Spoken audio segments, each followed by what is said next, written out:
Bien, bienvenidos a esta sesión de presentación del examen de Historia del Periodismo Español para la convocatoria de febrero de 2019. Soy Álvaro de Diego y a lo largo de estos breves minutos voy a tratar de reforzar aquellas partes del manual que sean especialmente indicadas para el examen, ¿no? Os diré que soy insistente sobremanera, pero siempre vuelvo a la guía docente. No solo figuran ahí los objetivos de la materia, que espero se hayan cumplido en un porcentaje satisfactorio. He de decir que trabajar con alumnos de cuarto siempre es muy gratificante. Ya nos conocemos bien además y estáis a punto de terminar, por tanto, sois una excelente materia prima, digamos, para llevar a cabo el curso, ¿no? Figuran también las fechas de entrega y de estudio. Ya de entrega no, porque sabéis que a partir del final de ayer, del domingo 13 de enero, pues ya no se pueden entregar cosas ni cumplimentar los controles. Pero si tenéis todavía estas 2 semanas de estudio y repaso de los contenidos de cara al examen. Bueno, también figuran en la guía docente, como es natural, dado que es un compromiso recíproco entre vosotros y yo, o viceversa, los requisitos para poder acceder al examen que conocéis bastante bien. De cualquier modo, la evaluación continua, lo que habéis trabajado a lo largo del curso, se resume en 4 actividades de evaluación continua, 4 foros, creo recordar, o actividades de aprendizaje, alguna actividad voluntaria, 4 controles y algún test de autocomprobación. Bien, el sistema de evaluación lo conocéis perfectamente. Las AEC suponen el 20% de la calificación final de la materia, las de aprendizaje, es decir, los foros son un 10%, los controles otro 10%, y a ello habría que sumar el examen final presencial, que supondría el 60% restante. Bien, las actividades de evaluación continua, las entregas más, trabajosas del curso, pues han versado sobre la Guerra de la Independencia y la prensa, un texto clásico del periodismo alfonsino, la fotografía de guerra, en este caso sobre el ABC republicano, que es una experiencia bastante curiosa, y finalmente sobre los corresponsales españoles en la Segunda Guerra Mundial. Bien, los controles, sabéis que se han ido abriendo conforme se cerraban grupos de unidades, salvo el último que abro antes, por cuanto, está pegado al final. La fecha de cierre ha sido el 13 de enero, vuelvo a repetir, y espero que os haya servido como herramienta también pedagógica. Para poderos presentar al examen, tenéis los requisitos habituales. Por un lado, haber realizado los 4 controles, ni siquiera pido que se aprueben, sino simplemente que se hagan. Y por otro lado, presentar y aprobar al menos la mitad de las actividades de evaluación continua, esto es, 2 actividades de evaluación continua. Creo que esta mañana, o al final de la mañana, he comunicado a aquellos que estaban en condiciones de acceder al examen final presencial, por tanto ya lo saben por activa y por pasiva, porque son conscientes de que han hecho 4 controles y han aprobado al menos 2 de las actividades de evaluación continua, y yo incluso he escrito un mensaje a cada uno de los que estabais en esta situación para confirmároslo por si hubiera alguna duda, algún problema. Bien, os diré que antes que nada sois ya expertos en el lugar y por tanto no os desvelo nada nuevo, pero os recuerdo, subrayo, que el poder acceder al examen final presencial no supone aprobar la asignatura y ni siquiera tampoco, para que nadie se lleve a engaño, aprobar el examen final tras haber cumplido con los criterios para hacerlo, supone aprobarla. ¿Cómo se aprueba la asignatura? Muy fácil, pues habiendo cumplido la evaluación continua mínima, accediendo al examen, obteniendo al menos un 5 en el examen final presencial y luego comprobando cómo la media ponderada entre el examen, que supone el 60%, y la evaluación continua, que supone el 40% restante, pues arroja una calificación de 5 superior a 5. Bueno, siempre suele haber, siempre no, pero hay algún caso en el que, se ha pasado muy raspadamente la evaluación continua, se aprueba con un 5 justito el examen y puede ser que la media ponderada de 4. Por tanto, que nadie se llame engaño a esto y por tanto aplicad todos vuestros conocimientos, que seguro son muchos, para superar con buena nota el examen. Bueno, fuera de todo ello, vamos ya a la parte que nos interesa sobremanera. El examen final, como es habitual, consta de 2 partes. Tenéis 1 hora y media para realizarlo y estas 2 partes versan única y exclusivamente sobre los contenidos del manual.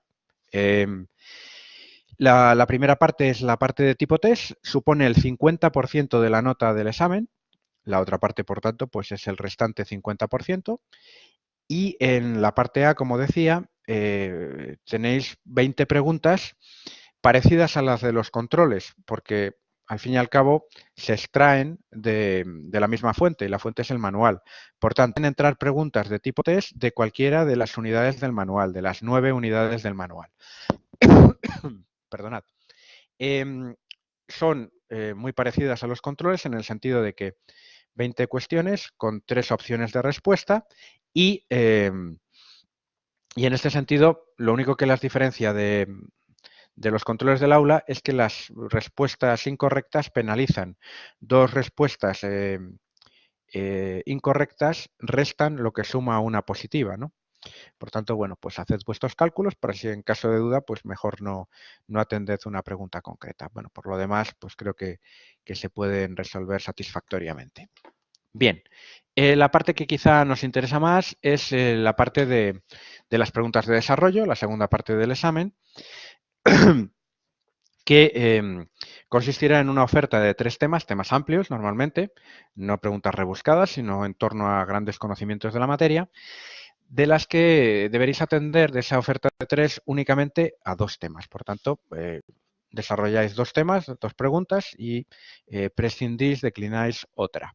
Bien, para aseguraros bien de los contenidos de esta segunda parte del examen, de la parte de desarrollo, yo os recomiendo pues acudir a estas orientaciones didácticas que he colgado esta vez, por vez primera, en el aula y que acompañan a cada uno de los temas. En el tema 1, por tanto, voy repasando una a una. Es el tema pues bastante denso, por otra parte, que es el de los orígenes del periodismo, donde normalmente también se suele hacer más protohistoria y más interpretación. Pues bueno, ya sabéis que hay desde quienes sitúan en determinados aspectos bíblicos pues el origen del periodismo con evidente exageración, ¿no? Bueno, e incluso bueno, por la ausencia en muchos casos de fuentes, pues se especula bastante también sobre los orígenes del periodismo, pero bueno, en cualquier caso, en relación con esta unidad 1, pues podrían ser motivos de pregunta de desarrollo en el examen final los epígrafes 1.4 y 2.2, ¿no?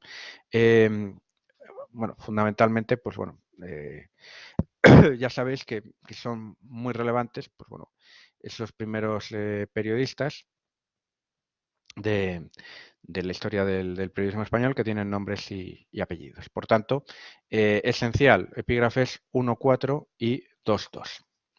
Segunda unidad. De la segunda unidad podría suponer alguna pregunta de desarrollo de los epígrafes 2.1 y 2.2, que se refiere pues, bueno, a la aparición pues, bueno, de las libertades informativas durante las Cortes de Cádiz, ¿no? Puntos 2.1 y 2.2 los tenéis en las orientaciones didácticas y también los 2.3.1 y 2.3.2 relativos pues, bueno, a las tipologías de periódicos durante la Guerra de Independencia, ¿no? Bueno, pues en este caso pues, no se trataría de hacer un compendio de todos, sino saber diferenciar pues, algún título de cada una de las tipologías de prensa que aparecen entonces, ¿no? Bien, de la unidad 3, que se refiere a la prensa en el reinado de Isabel II y el sexenio democrático, una época que a mí siempre me resultó muy antipática porque se sucedían muchísimos gobiernos y muchos cambios que parece que a veces no suponían avance y embarullaban mucho el estudio. Con los años pues me empezó a gustar algo más esta época, ¿no? Os digo que en realidad de pregunta de desarrollo pues solo podría contenerse algunas sobre la figura de Larra, que es quizá pues la figura más importante del periodismo de la época, ¿no? Por tanto, en cuanto a posible pregunta de desarrollo, pues la que afectaría pues a la trayectoria profesional de Mariano José de Larra. En cuanto a la unidad 4, que se refiere a la prensa de la Restauración y del 98, realmente, como pregunta de desarrollo, habría que fijarse únicamente en el epígrafe 2 del manual que se refiere a la posición de la prensa ante el desastre del 98, que es bueno, probablemente el acontecimiento pues, crucial en la historia de España en el quicio entre los dos siglos y cuyos bueno, pues, consecuentes o consecuencias se remontan, eh, afectan pues, bueno, a muchos decenios después, ¿no? Bueno, en cualquier caso ya digo, el epígrafe 2 del manual, la prensa y el desastre colonial del 98. ¿Hay alguna pregunta hasta aquí? ¿Algo que queráis comentar? No pasa nada, si es una broma, ya lo sé. Pedro, no te preocupes.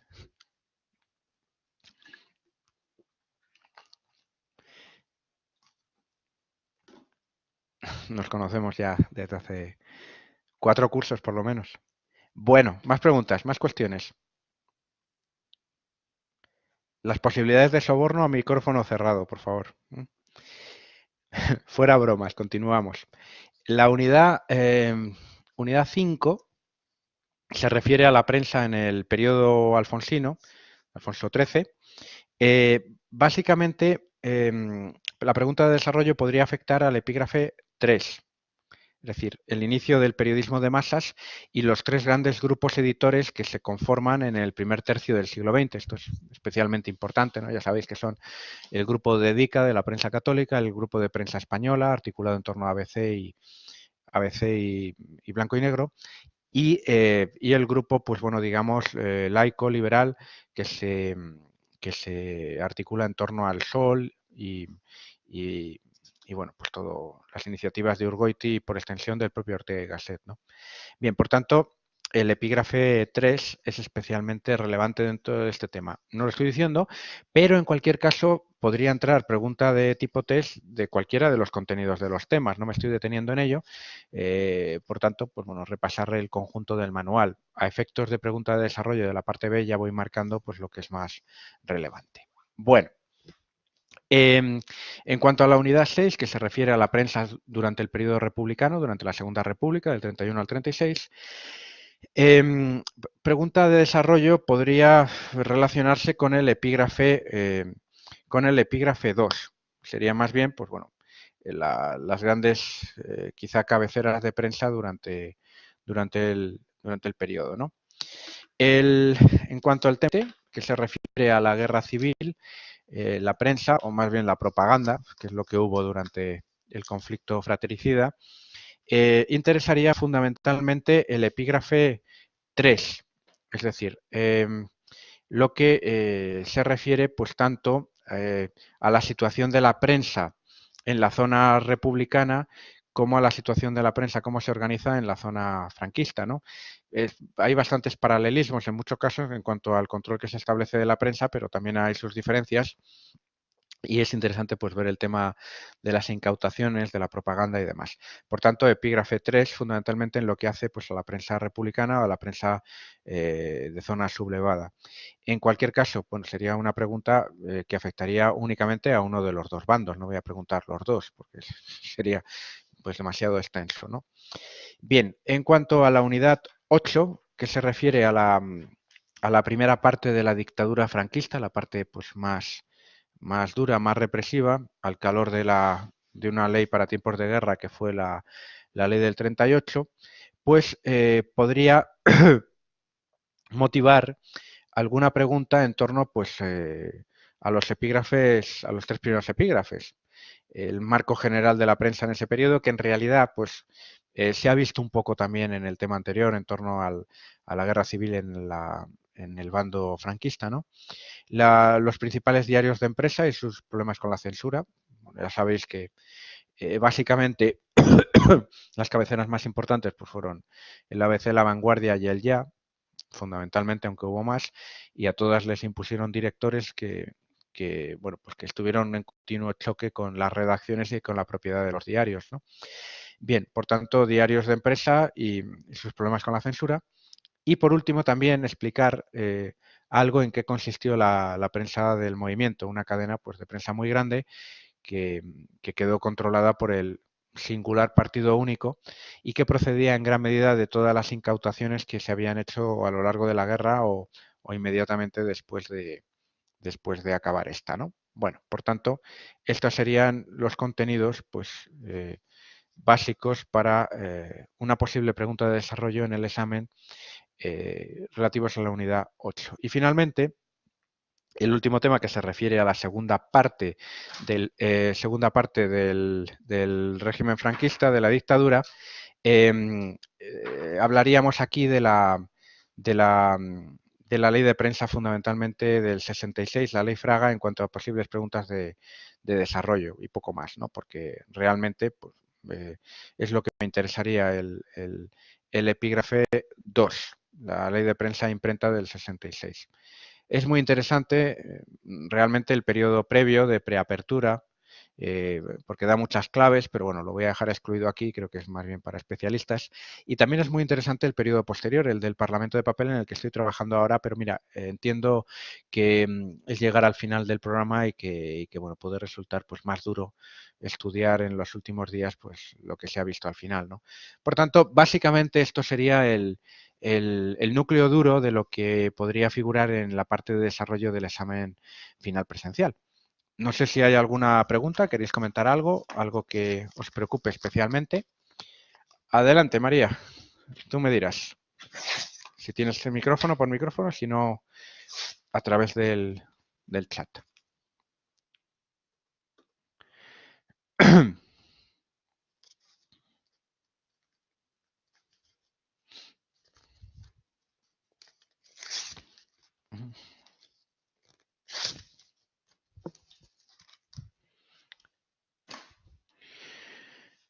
Adelante. Todas las que haga falta se resuelven.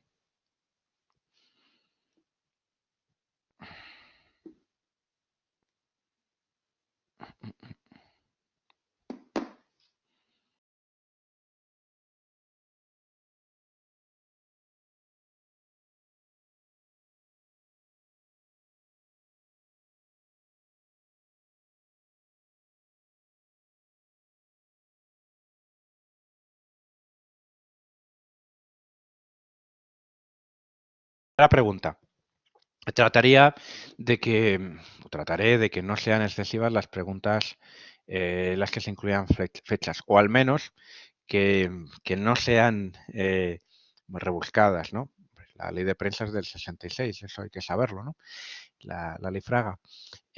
Trataré en lo posible, pues bueno, de que no, de que no figuren demasiadas fechas o que las fechas se puedan deducir, más bien en muchos casos por eliminación. En cualquier caso, pues es algo que me preocupa más para el tipo test que se puede deducir que no para la pregunta de desarrollo. Más cuestiones. Segunda pregunta. Son un montón, María, pero lo eran mucho más en el manual anterior, el de Seoane y Saiz, que era el que venía utilizando antes. Y ahora pues, he tratado de quinta esenciar y de eliminar muchas más fechas. La segunda. Las orientaciones. Bueno, en general, pues hay que hablar de las más importantes. Pues, por ejemplo, para la Guerra de la Independencia no se trata de que recuperéis todas las cabeceras al hablar de serviles, de liberales, de afrancesadas, de oficialistas, etcétera, pero sí que tengáis referente de alguna para cada una de las tipologías que estáis analizando. Yo os he dicho, por ejemplo, pues para el tema de la prensa privada durante el franquismo, bueno, pues había más cabeceras, ¿no?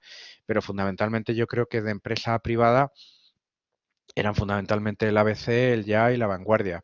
En cuanto a las del movimiento, pues el fundamental era arriba y el Marca, si queréis incluso incorporar, ¿no? Y luego el caso un poco sui generis de Pueblo que no era exactamente del movimiento, sino de los sindicatos verticales, que le daba pues un cierto poder, ¿no? Del el hecho de ir por libre, ¿no? Bueno, por tanto, estudiar un poco con sentido común en ese aspecto, citando pues las cabeceras más importantes, pero no os voy a pedir lógicamente que citéis pues todas exhaustivamente, ¿no? Bueno, más cuestiones. Yo en relación a esto último, Sí, eh, ¿cuánto espacio hay más o menos para cada cuestión de desarrollo? Lo digo, dependiendo de si tiramos el epígrafe entero o no, puede ser más largo o más corto. bueno, primero, los temas van a ser temas amplios. No voy a preguntar cosas muy concretas, sino que bueno, pues podría ser eso, la prensa, la ley de prensa del 66 o la prensa republicana en la guerra civil. Son epígrafes amplios. Y luego de extensión, pues bueno, es que no lo he medido realmente. Vais a tener espacio suficiente en el examen. Sabéis que la última hoja es de borrador, que podéis utilizar para vuestros esquemas y demás, y en principio, pues bueno, no es cuestión de rellenar más espacios, sino de ir a los conceptos fundamentales y a la explicación fundamental. Pero no sabría deciroslo. La verdad es que no he hecho la prueba de redactar yo el examen. No te puedo decir otra cosa, Javier. Vale, y la y más importante es que no me ha parecido escucharlo y es para luego no llevarme sorpresa, me pasó una vez. Ujú. ¿Hay que tener aprobada cada parte? Sacando un No, 5 en el examen no, final, no hay que se da tenerlo por aprobado. aprobada la asignatura. No, no figura nada en la guía Vale. docente. Como no figura nada en la guía docente, no. eh, de hecho, se ha cambiado. Esto nos vino desde la facultad de decanato, no era ni siquiera una cuestión del profesor, nos lo han impuesto. El hecho de que valgan las dos partes igual, un 50%, 50% el test y 50% lo de desarrollo, ¿no? Para que bueno, sea un poco más justo para quienes han estudiado más, ¿no?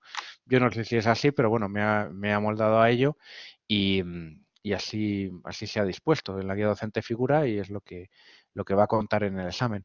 Ahora bien, no hace falta aprobar las dos partes para aprobar el examen, no. Con que dé la nota, pues sirve. Más preguntas. Vale, pues por mi parte nada más. Bueno, ¿tenéis alguna otra pregunta? Elena, María, José Francisco, Pedro.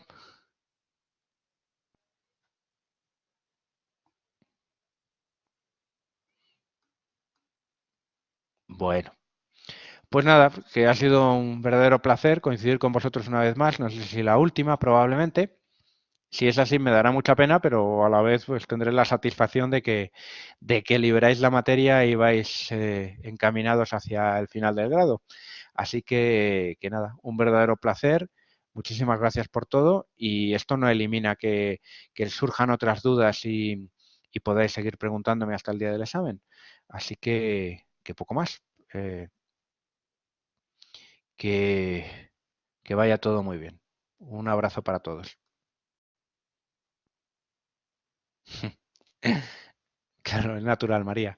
Pues nada, muchísimo ánimo. En esta ocasión creo que voy a estar en el primer fin de semana voy a estar en Málaga, creo. Pero en cualquier caso, si hay alguna duda, le podéis decir siempre al coordinador del aula que me contacte si hay algo mal expresado o hay algo que no queda claro. ¿De acuerdo? Muy bien, pues un placer, buena tarde y hasta pronto. Que vaya todo muy bien.